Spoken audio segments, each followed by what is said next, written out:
Okay, before I start, I want to make a couple of announcements. The first is that I'm sorry that I didn't get the notes up until this morning. Just slipped my mind, and they're there now, so are the notes and slides for Friday. If you are the type of person who looks at them ahead of time and you don't see them, please send me an email because this may happen again, absent-minded professor and all that. The second point is about questions about course material. I find it more efficient to have you post the questions to the message board, and I can answer them there, and then other people can see the question and answer, which is usually something other people have the same question. So I don't directly answer emails. I've done that a couple of times. I've had emails that I've just posted them onto the message board now. And when doing so, I've noticed there haven't been a lot of other questions. So I really encourage you to do that, especially if you don't have time to come to office hours, which brings me to my third announcement. I've had 2 office hours now, each with 2 or 3 people. In a class of 160, that surprises me. And either nobody can make it Monday between 2:30 and 3:30, or my lectures are completely clear, or you guys are just not using an opportunity to get your questions clarified. So please, I encourage you to come to that hour, and if not, to post your questions on message board. Okay, so today we're going to talk about antibody structure, and a lot of this is not that conceptually difficult. But at the end of the lecture, we're going to talk about a few techniques that start to challenge your brain a little bit.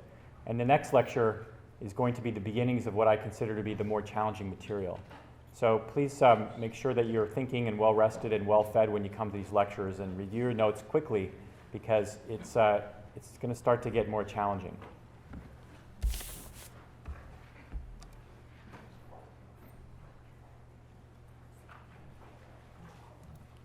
Well, I guess I do have one more announcement or question.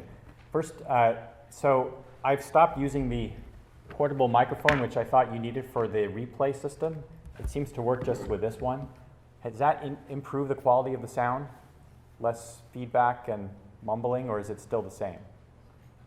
Who thinks it's better? Unchanged? Okay.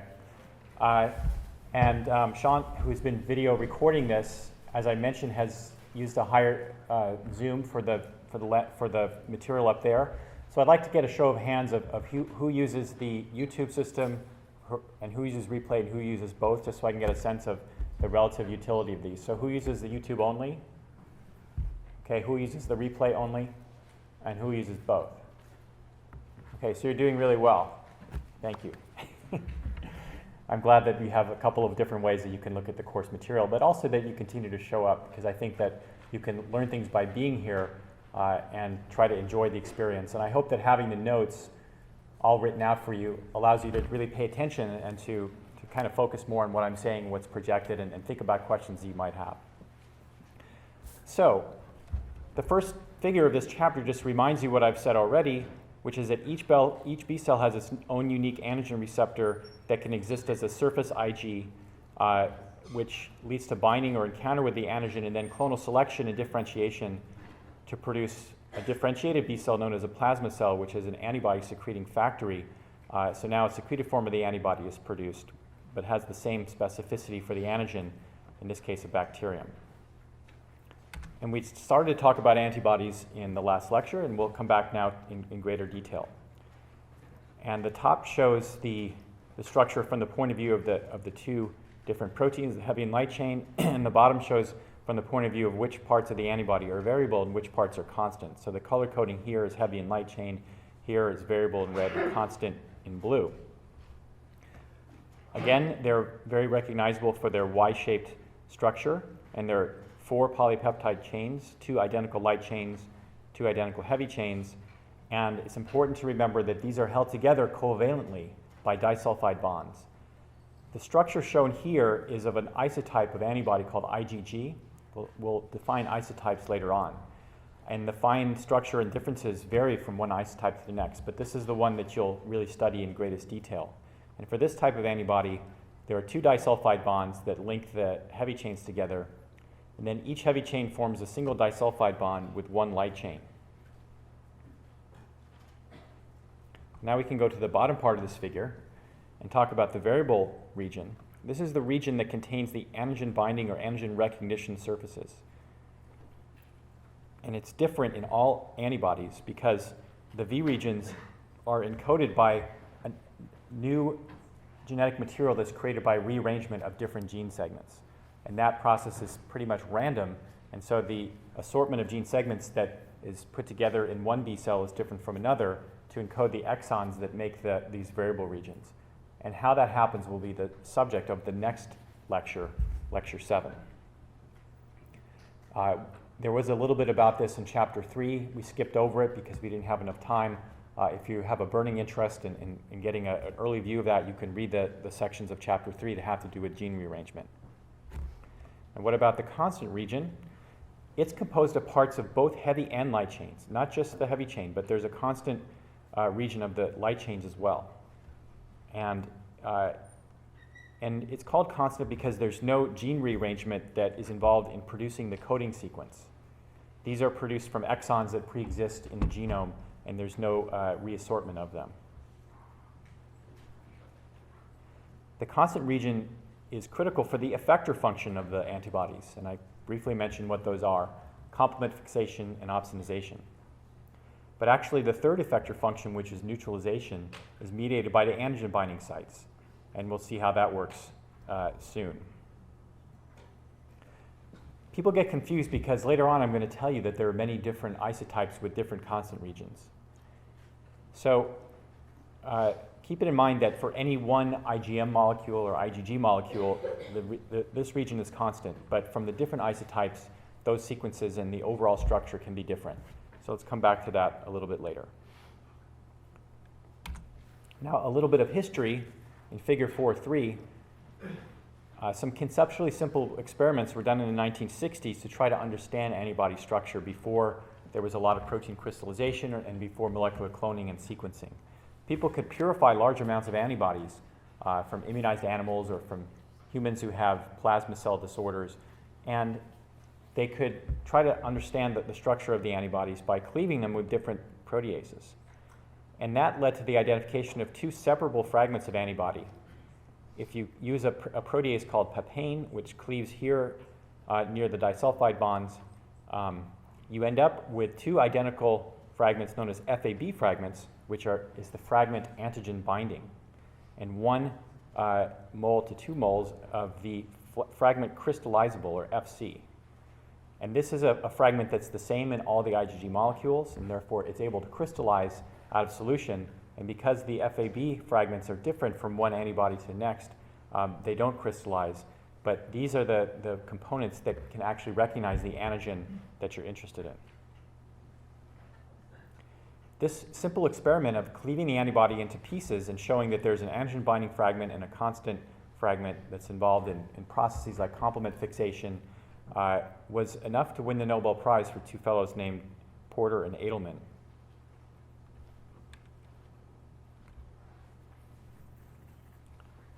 Okay, so the IgG molecule that we've started to talk about, it has a lot of interesting properties, and one is that the two arms of the Y are very flexible. They're not always in perfect position like this. They can be like this or like this, and that's because the hinge region here, where the disulfide bonds are, is quite flexible. So why is that important? Because the epitopes that the antibody recognizes are not always in the same distance or physical orientation from each other. So in this example, there's a bacterium with 3 different antigens on the surface, or epitopes. In this one, they're very close together. Here, they're a little farther apart and at a different angle, and here the epitopes are even farther apart. So if the antibody couldn't adopt different conformations or wasn't flexible, then it wouldn't have all the power it does to recognize epitopes that have different spacing in 3 dimensions. So here are the isotypes, or classes. They're sometimes called isotype, antibody isotypes, sometimes called antibody classes. And the classes often refer to the heavy chains themselves, and they're given their Greek names here: gamma, mu, delta, alpha, and epsilon. The constant regions for these heavy chains are found in clusters of exons that are next to each other in the genome. And these are what defines the isotype. And that you can just go from the Greek symbol to our alphabet and say gamma is IgG, mu is IgM, delta is IgD, alpha is IgA, and epsilon is IgE. And you can see just by looking at them that they have slightly different structures. We've talked about IgG so far. You can see IgM is different because it has an extra blue region here, which we'll talk about, and it doesn't have disulfide bonds in the same place or a hinge region. IgD looks more like IgG, but these little light blue hexagons represent glycosylation, sugars that are different from IgG versus IgD. IgA, again, is slightly different from IgG or IgD. IgE looks a bit more like IgM, but is not identical. Different patterns of glycosylation. And the sequences of the constant regions are different from each of these. So they bind to different Fc receptors, for example. Not shown in this figure, but there are actually 4 subtypes of IgG, 1 through 4, and 2 of IgA, IgA1 and IgA2. And during the course of an immune response, a B cell can switch from making one type of antibody to making another through a process known as isotype switching. We'll cover this in Lecture 7, but probably not until we finish Lecture 7 next Monday. And lastly, each of the isotypes can be expressed either as a transmembrane form, as surface Ig on a resting B cell, or as soluble secreted immunoglobulin or antibody in a plasma cell.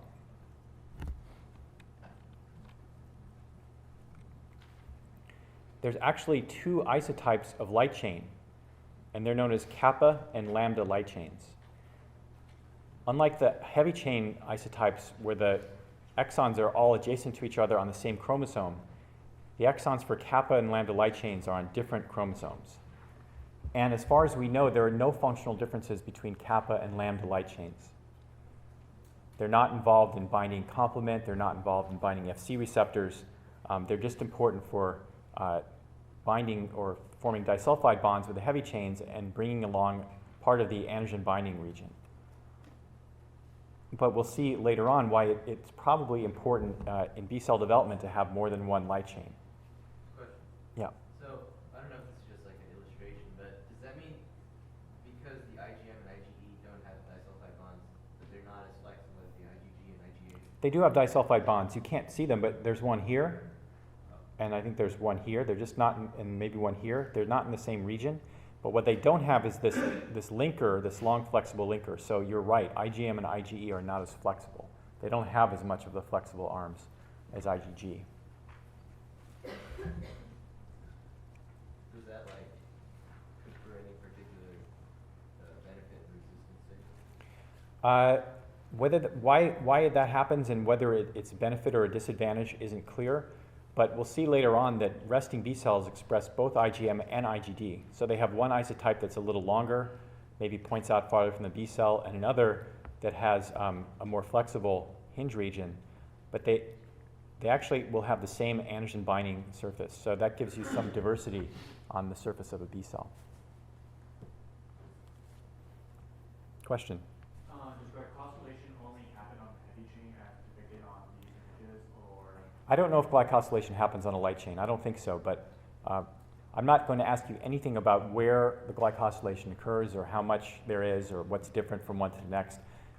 There is some evidence that has some relationship to the function of the antibodies, but it's kind of one of those details for graduate immunology courses.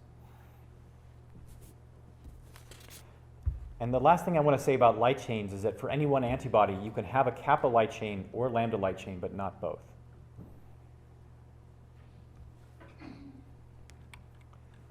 Okay, so far we've talked about antibodies in 2 dimensions with these very flat-looking rectangular domains, but what do they really look like?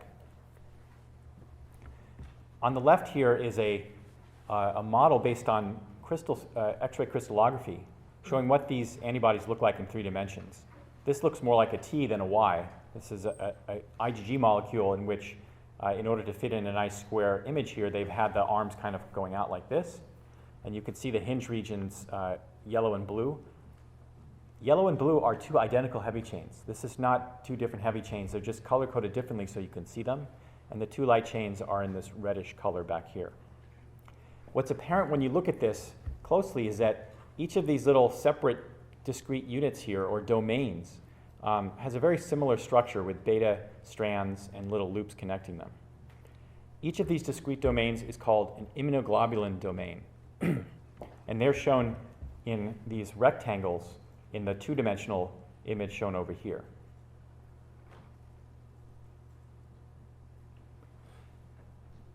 It's approximately 110 amino acids in length and is formed by antiparallel beta sheets. So here's antiparallel beta strands above and below that come together to make this beta sheet structure that's held together internally by a disulfide bond. So the upper sheet is covalently bound to the lower sheet. And this is in a light chain constant domain. And in a light chain variable domain, you can see that the number of strands is a little different, but again, there's an intramolecular disulfide bond in the actual domain itself, as opposed to an intermolecular disulfide bond that brings two heavy chains together, or the light chain with a heavy chain shown here. They actually leave out the disulfide bonds here. I'm not sure why, but there should be them here. These are intramolecular, and it keeps the core of the immunoglobulin domain very stable.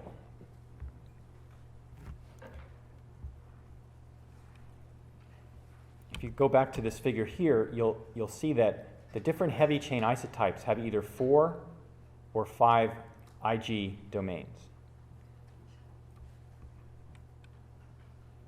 And that the variable region shown in red here is composed of the most N-terminal Ig domain of both the heavy chain and the light chain. And these are called VH, or V subscript capital H, or VL. And this is how we name the Ig domains in the different antibodies. The one that's in the variable region is VH and VL, and then the constant region domains are CH1, CH2, CH3 for IgG molecules. For IgM, you'd have another one, CH4. And then the constant region of the light chain, that domain is called CL. And because the two antibody heavy chains and the two antibody light chains are identical, the binding sites are identical. The two different binding sites are identical. You'll remember from earlier lectures, we talked about some adhesion molecules in CD4 and CD8 that have these structures known as Ig-like domains that are also illustrated usually by rectangles. And they have a similar beta sheet structure with connecting strands here.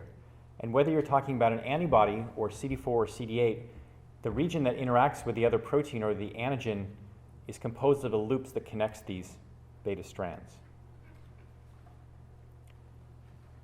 The core structure of an Ig domain or an Ig-like domain is highly stable, as I mentioned, and resistant to proteases. So when it's secreted into the blood, it's not degraded. Antibodies have a very long half-life in the plasma because they're resistant to protease cleavage. And surface proteins like adhesion molecules and CD4 and CD8, by having Ig domains, like domains, they are also very stable. And that probably accounts for why these domains were duplicated and diverged and used in so many cell surface and secreted proteins during evolution. Of course, the sequences, the precise sequences of Ig domains differ, and there's a lot of flexibility in what amino acids can be used to make beta strands. They just generally need to be hydrophobic and not prolines, so things can diverge, and then the specific sequences in the loops determine what this protein is going to bind to. Okay, so let's talk about the variable domains now. And by sequencing a bunch of variable domains of heavy and light chains, what's been realized is that it's not the entire molecule that's quite variable. There's certain regions of hypervariability, known as the hypervariable regions, or CDRs, which stands for complementarity determining region. And there are 3 of these. And then there's 4 regions known as the framework regions: framework 1, framework 2, framework 3, framework 4. So hypervariable 1, 2, and 3 is also known as CDR 1, 2, and 3. And I'll actually use CDR 1, 2, and 3 in my lectures. if you take a number of these V regions, in this case a light chain, and you sequence them and you make a graph of the variability at each position, remember these are about 110 amino acids long, you can see that for most of the positions, there's as maybe only a couple of different amino acids, as many as 10 or 15, but when you get to these 3 regions, you can have 30 or 40 different sequences at these positions. Now, this is confusing because there's only 20 amino acids, so I don't know exactly how they came up with these numbers, but this may be the percent of variability between different antibodies. They don't really explain it. The important concept is that the most differences in V regions correspond to these 3 areas. And when you map them onto the 3-dimensional structure, they occur in the loops that connect the beta strands and in the region that is facing towards the antigen. And now in a 2-dimensional diagram, they've illustrated that the variable domain of the light chain in general is yellow here. It's certainly more variable than other regions, but the most variability, the hypervariable loops, the CDRs, are right here in the region that contacts the antigen binding the antigen. And the same exact thing would be true of the heavy chain, although it's not shown in this figure. Heavy chains have 3 CDR loops, and they're all in the same area. Together with the light chain CDRs, this is what contacts the antigen. Yes? What is perhaps taking into account post-translational modification of the amino acids? It's asked about post-translational modification of the amino acids. I'm not aware of post-translational modification of amino acids in the antigen binding sites. Since they're not inside the cell, they won't be phosphorylated or sumoylated or acetylated. And if they're glycosylated, that could have some influence, but I'm not aware of too many antibodies that are glycosylated in the antigen binding site.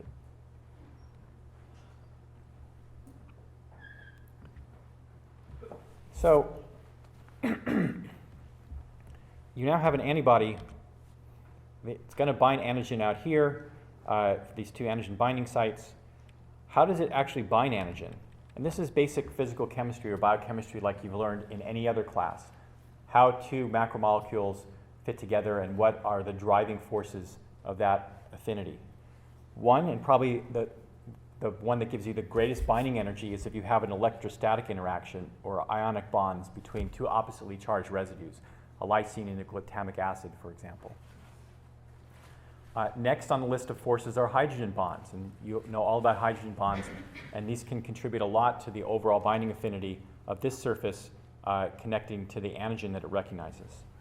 But you also have hydrophobic forces and van der Waals forces. So the van der Waals forces are the short-range electron cloud effects. Hydrophobic forces are that you gain energy by excluding water from a hydrophobic surface, and that allows you to form those van der Waals interactions. So that's just to tell you that antibodies bind to their antigens the same way other macromolecules bind to each other in cell biology. But different antibodies to the same antigen will use different sequences to bind that antigen, and they'll have different affinities depending on the strength of these binding forces. But in general, antibodies have extremely high affinity compared to other receptor-ligand interactions that occur on surface of cells or protein interactions that occur inside cells. Once they bind, they don't let go, and that's important if you want to destroy or mark a pathogen for destruction. Any other questions so far?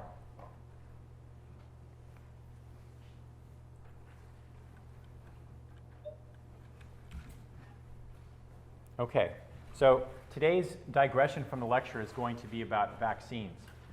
And I want to talk about the concept of herd immunity.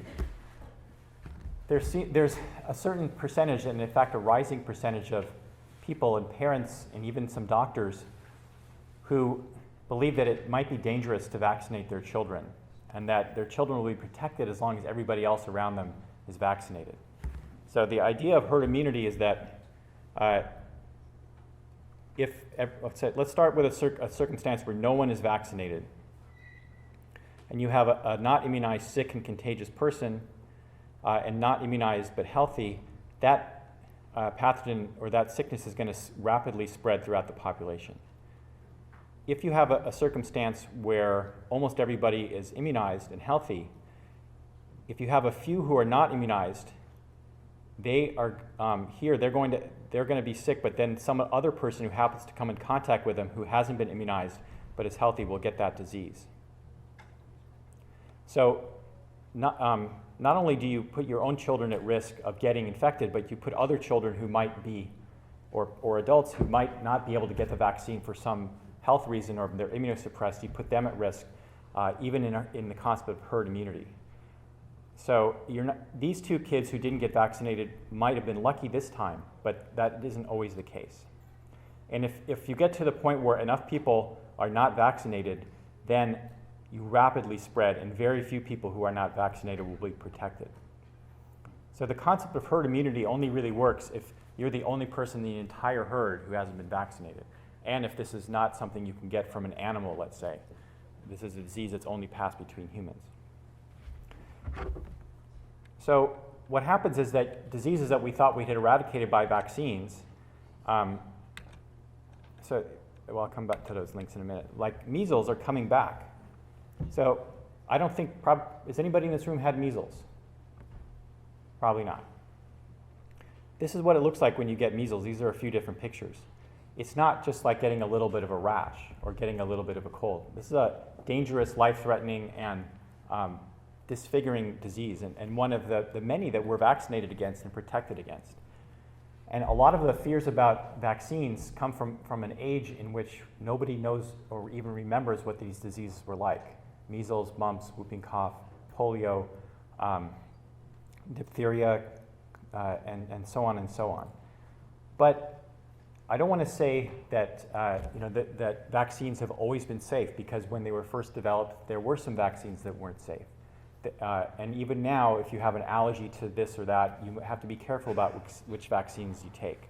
But the real force that's been driving the concern about vaccines was a report about 10 years ago that vaccines caused an increase in autism. We've seen an increase in autism in the population over the last 10 or 20 years, and people want to believe that there's some environmental cause to that, and that might be true. And a publication in a reasonable journal about 10 years ago published a correlation. And so that led to a widespread panic, really, about vaccines and autism. It turned out in later, more careful studies that there is no connection between vaccine number, vaccine type, vaccine order, any of those, with autism in any human population anywhere in the world. And then later it turned out that the initial report was fraudulent, and the person published this paper because it would have helped the company that he'd invested in with some other type of vaccine that was supposedly less toxic. Nevertheless, the idea was planted in people's heads, and autism is an extremely terrible disease, and I would hate to have a family member who had this disease, as would anybody else, and you look for something to blame. But vaccines are not to blame for autism. And here's a couple of links that that you can learn to find out more about this, and there are papers I can probably post on the website. And the reason that I always take the time to talk about this each year is because each of you probably knows somebody, maybe even a close family member, who is worried about vaccinating their children. And I'd like you to, both in your own families and with any friends, just be an advocate for vaccines and remind people that before vaccines, the world was a dangerous place and many people didn't survive childhood, and that the risk of vaccines is exceedingly low and does not include autism. There are some side effects of, as I said, if people have specific allergies or medical history, so you do have to read those instructions. But the consequences of not getting vaccinated can lead to disfigurement and death of your own family members. And that's your problem, but it could lead to you being imprisoned if your child infects somebody who was not yet vaccinated or couldn't have been vaccinated. And it's just ethically, in my view, wrong to be a person who's so irresponsible to society that you would put others at risk because of an ungrounded fear in the safety of vaccines. Now, some people think that the flu vaccine doesn't work or the flu vaccine gives you the flu. I want to tell you that you should get your flu vaccine every year, because influenza is not like a bad cold. It's a severe disease. That's why we have the vaccine. We don't develop and sell vaccines for the cold, a common cold, because it's not a life-threatening disease. Influenza is life-threatening mostly in elderly and infants, but it can ruin your week or 2 weeks. And you can have a lingering cough, and you might fail your classes that quarter or lose your job because you can't get out of bed for a week. It is a serious illness. The vaccine doesn't hurt. It doesn't cause flu. There's always people say, I got the vaccine and 2 days later I came down with the flu. Now, I don't have any proof for this, but what I suspect happened, because it takes about 4 or 5 days for your adaptive immune system to kick in and feel like you're sick, it can't be from the vaccine. It has to be from getting sick, getting sick from your roommate a week earlier or 5 days earlier, and the vaccine didn't have a time to actually protect you, and you're feeling the effects of being really infected a few days before you got your vaccine. So if you take the flu mist, the nasal one, you can feel some symptoms. You might be a little sneezy. If you get it injected in the arm, you might be a little sore for a few days. But as long as you don't have the negative risk factors for the flu vaccine, like egg allergies or Guillain-Barré syndrome, flu vaccine, I highly recommend it. Don't go without it. You can get it right now at the Student Health Center. You do not want to get influenza. Any questions about vaccines? It's really transformed our planet. It's probably the most important thing that medicine has contributed, maybe along with antibiotics, to the survival, our ability to survive childhood and even adult life, is to have these vaccines. So we see measles coming back. We see whooping cough coming back. And in the recent case of whooping cough I was just reading, a large percentage of the kids in Oregon or wherever it was who got this, or maybe I think it was Washington, were kids who were not vaccinated. But then there were some who were vaccinated, because unfortunately the whooping cough vaccine is not 100%. It doesn't protect you 100% over time, even with the boosters. So you can get whooping cough. That's one disease that you're not completely protected by the vaccine. So you can get this disease, although not as severe, and then you'll be really angry at the person who didn't get vaccinated or didn't vaccinate their kids. Yeah. I think causing the more sophisticated and mutated viruses to be produced by using the different vaccines every year. As far as I know, vaccines have not led to development of vaccine-resistant strains. That antibiotics lead to development of antibiotic-resistant bacteria.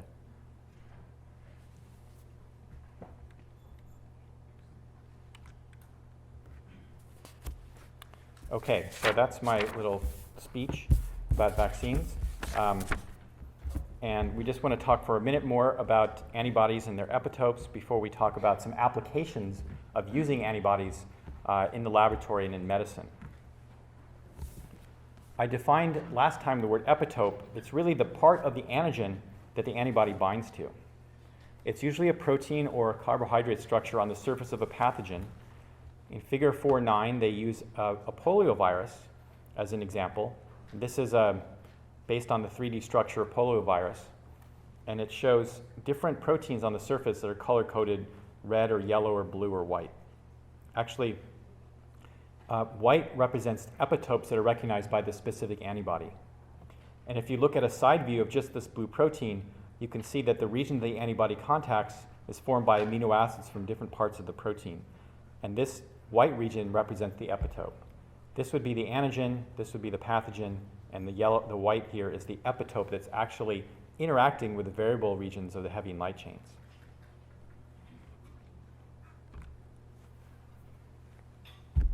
There's a concept known as the multivalent epitope, and this refers to either a pathogen that has multiple different epitopes on its surface, allowing the binding of different antibodies from different B cells, or multiple repeating epitopes so that both arms of one antibody can bind. Antigens usually stimulate a stronger immune response if they're multivalent. In fact, having both properties, different epitopes so you can have different B cells engaged, and multiple copies of those epitopes so that both arms of the antibodies can bind, leading to better affinity.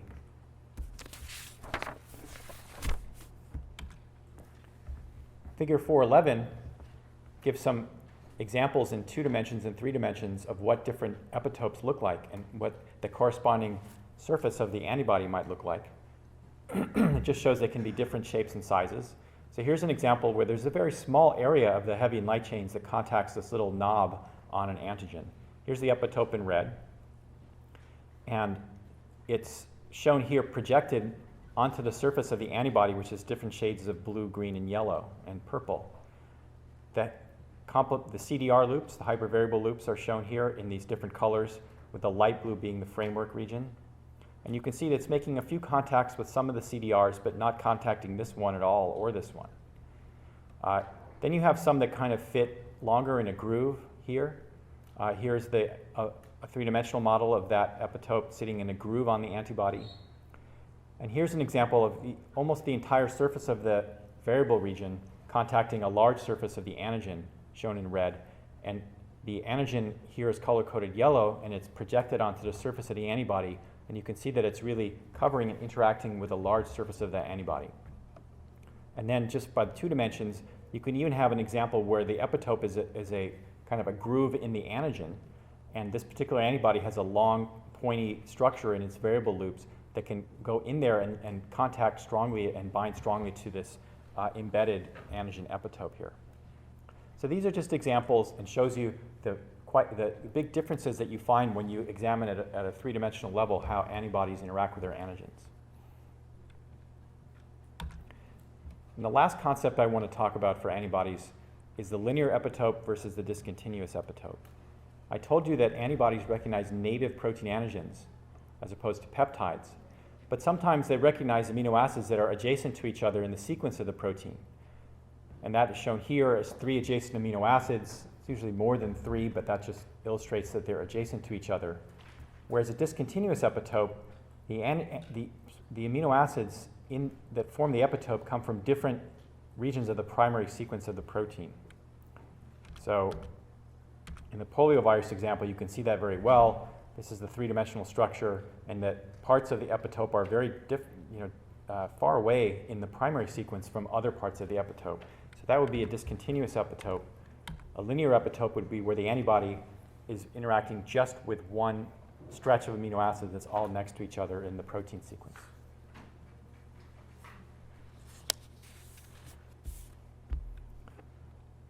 Okay, questions?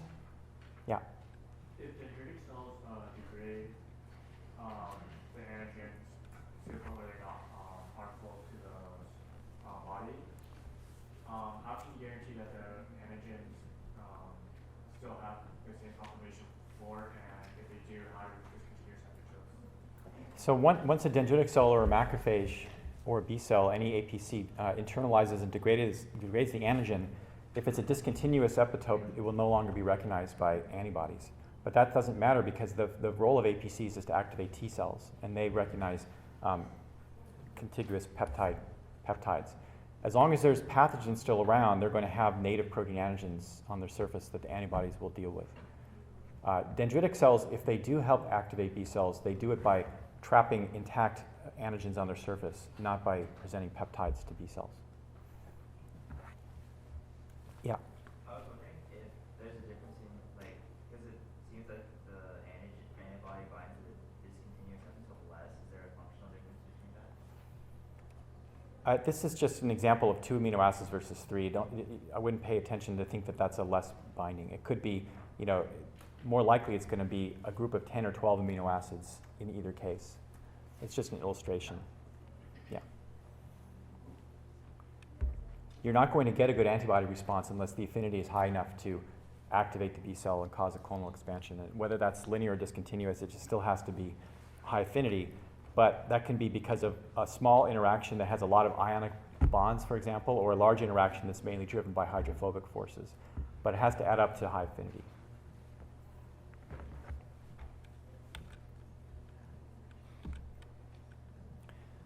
So there are 2 technical applications of antibodies that I'm going to talk about in the last 10 minutes of the lecture, and I'll try to give about 5 minutes to each. The first is monoclonal antibody production in figure 413. This was developed by Kohler and Milstein in 1975, and it won them the Nobel Prize in 1984. Basically, this is a method to immortalize B cells, make them live forever. and specifically B cells that produce an antibody of a known specificity for an epitope that you're interested in. So if you want to have an antibody that recognizes epitope X on antigen Y, you can make a B cell that will live forever and produce antibodies for you in the lab that you could use to bind to that epitope. This has many applications in basic research as well as clinical medicine. And Chapter 4 has a lot of information about medical applications of monoclonal antibodies in the last section and in a figure known as figure 415. I'll leave that to you for your interest or for preparation for MCATs, but we're not going to cover all of those here. I'll come back in one slide later on in another lecture to mention a few of them. I do want to talk about how monoclonal antibodies are made. Some of you may go to work in companies that do this for a living, so you need to understand how this works. It basically is a process where you fuse together two different types of cells. First, you have to take a mouse or a hamster or a rat or a rabbit. Rabbits now are the animal of choice for making monoclonal antibodies, but just a few years ago it was mice. You immunize them, and about a week later, maybe 10 days later, you take out the spleen where you're starting to get plasma cells. So you have these B cells that are starting to make antibodies. You take them out of the animal. Then you have a cell line known as a myeloma cell line, which is an immortalized cell line. And you fuse them together. Myeloma cell is basically a plasma cell that's lost its ability to make antibodies but is immortal. It's basically a cancer of a plasma cell, but it can't make its own antibodies. You fuse them together using a special chemical known as polyethylene glycol. Now, some of the B cells are going to be making antibodies specific for the antigen you're interested in. The vast majority will not. So you'll get this large number of different fused cells. And the next step before you try to figure out who's making what is you have to select the cells that have fused and get rid of the ones that have not. And the way you do that is by selecting them in a medium containing a drug or a set of drugs, and that's called HAT medium, HAT. Myeloma cells lack an enzyme that is needed to actually metabolize the drugs in HAT medium. So myeloma cells that haven't fused will die in this medium. Normal B cells or plasma cells that haven't fused will die because they always die in vitro. They're not immortal. They have a limited lifespan. But when they fuse together, the normal B cells provides the enzyme to survive in this medium. The myeloma cell provides the immortality. And so only the fused cells grow, and we call these hybridomas. Everything else will naturally die out.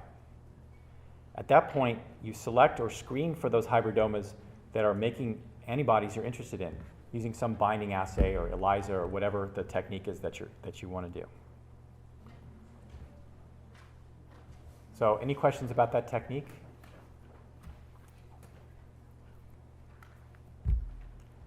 You'll hear a lot about monoclonal antibodies in laboratories and classes. You will also hear about polyclonal antibodies. These are very different. These are purified from the serum of animals that are immunized. They could be mice, they could be rabbits, they could be horses. Any lab or farm animal that you can inject with an antigen will make a bunch of antibodies from different clones of B cells that recognize different epitopes on that antigen. And because different clones of B cells are activated and then different antibodies are produced, it's called a polyclonal antibody. Sometimes it's called an antisera, which is the plural of antiserum. It's a serum that contains antibodies, and because they come from different B cells that recognize different portions of the antigen, it's called polyclonal. There are advantages and disadvantages to using polyclonal and monoclonal antibodies for applications in the laboratory. In terms of most of the medical applications, we use monoclonal antibodies, but I will talk about one example in the course where we use polyclonal antibodies in a medical application.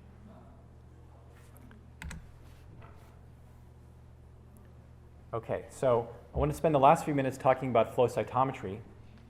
This is really the bread and butter machine and instrument and analysis technique for immunologists and other researchers around the world. It's also used in clinical laboratories, for example, to determine how many CD4 cells a patient has who has been infected with HIV.